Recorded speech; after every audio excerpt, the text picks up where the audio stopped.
భద్రాద్రి సీతారామచంద్రుని వైకుంఠ ఏకాదశి అధ్యయనోత్సవములలో 3వ రోజు వరాహావతార అలంకారం. రండి ఆ వరాహమూర్తి గాథను విందాం. పూర్వం హిరణ్యాక్షుడనే రాక్షసుడు భూదేవిని చెరబట్టి పాతాళానికి తీసుకువెళ్లి బంధించెను. దేవతలందరి ప్రార్థన మేరకు శ్రీహరి శ్వేత వరాహ రూపమును దాల్చి ఆ హిరణ్యాక్షుని సంహరించి భూదేవిని రక్షించారు. ఆపై రక్షిత భూదేవిని సంరక్షించుటకు స్వామి క్షేత్రపాలకుడయ్యారు. నాటి నుండి మొదలైన ఈ కల్పమునకు ఆయన పేరుతోనే శ్వేత వరాహ కల్పంగా పేరు వచ్చింది.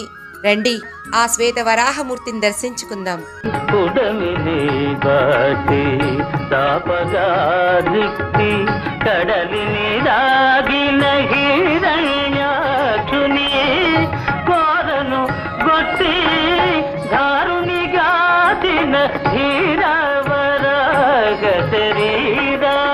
నమో ధీరవరాగ శరీరా.